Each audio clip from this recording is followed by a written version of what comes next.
this week's episode of Naruto Shippuden, Naruto and his comrades continue to chase after Sasuke as he seeks out Orochimaru in his unlimited power. The Akatsuki are also finally on the move, and we finally get to learn the fate of Yahiko. And guess what? It's very similar to the actual storyline. He's dead and turned into a pain puppet thanks to the power of Nagato. That's right, my friends, the Infinite Tsukiyomi arc continues, and it continues to infinitely suck. I think the funniest thing at this point in the arc is that we're still technically in Tsunade's version of the Infinite Tsukiyomi, and they don't even bother to recognize Tsunade anymore. Like, this whole arc started with her just sort of relaxing in Konoha Village and reading a book, which was done by Jiraiya. Halfway through, they're just like, you know what? Screw it. Let's just forget the whole Tsunade angle, and let's just tell this shitty little story, which basically is a glorified fan fiction. So what the hell actually happened in this week's story? Well, basically, this is like a straight retelling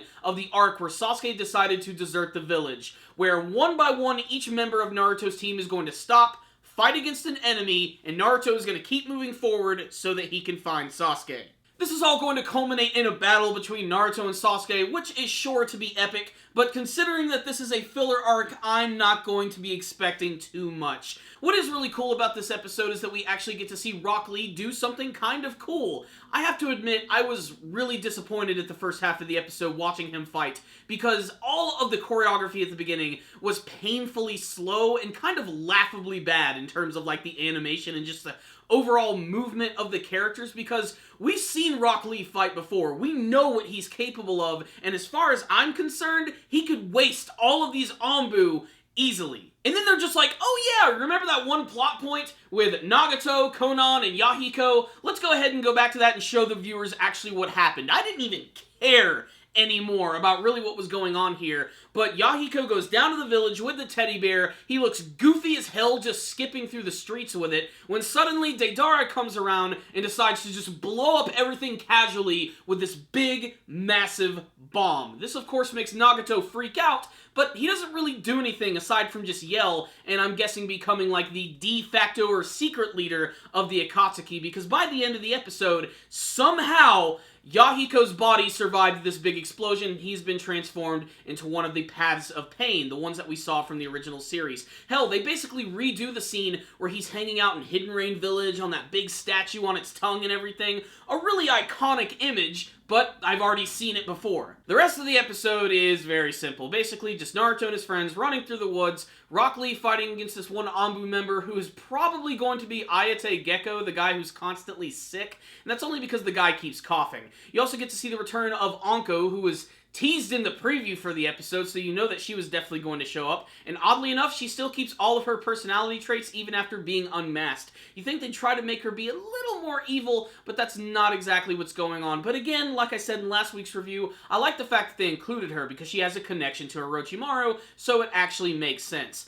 And then you have the character of Tenten, who did not pack enough weapons, which seems just very weird for Tenten to do something like that. And it all ends with her having this sword battle where she's run out of weapons, and all she has left is basically this pan, this skillet, a wok, if you will. And that's pretty much the whole episode right there. So what's the rundown on this week's episode of Naruto Shippuden? I'm not going to sugarcoat it. I didn't really like it, and that's mostly because of the animation. There were a few moments when there was a little bit of speed and stylized action, like the scene where Rock Lee actually removed his weights looked really cool, but otherwise, just, it was really slow and kind of clunky. The scene where Rock Lee was fighting against multiple Anbu at once, like, honestly kind of embarrassed me how bad it looked, and it's just getting harder and harder every single week to actually, like, try to look forward to these episodes, because personally, I'm just not enjoying them all that much. But I made a promise to all of you guys and myself that when I started reviewing the Naruto Shippuden anime series,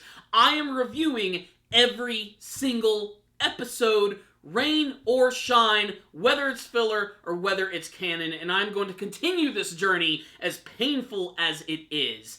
That being said, there are some things about this episode that I think Naruto fans are going to enjoy. The biggest thing is just seeing interactions between characters that frankly we never really got to see before. I think my favorite part of this episode was the scenes with the Akatsuki members just interacting with each other. There really wasn't any scenes of Deidara and Hidan actually like being around each other and just playing off of each other's weirdness. Of course, with Deidara continuing to be completely obsessed with his art, and of course Hidan, who continues to basically be like the whipping boy of the Akatsuki group. Everybody just treats him like crap. So at the end of the day, to me personally, this is just another subpar filler episode of Naruto Shippuden. Should you watch it?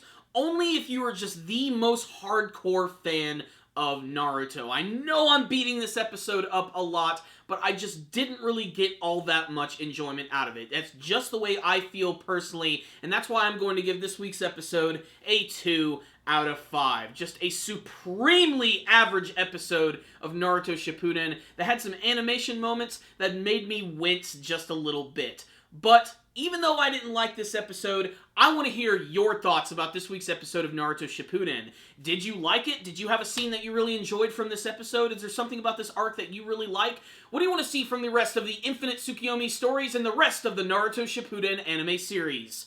Please tell me in the comment section below. Thank you guys for watching this review. Make sure to like it, share it with your friends, and subscribe to the channel. Thank you guys again for watching, and as always, stay dandy, baby!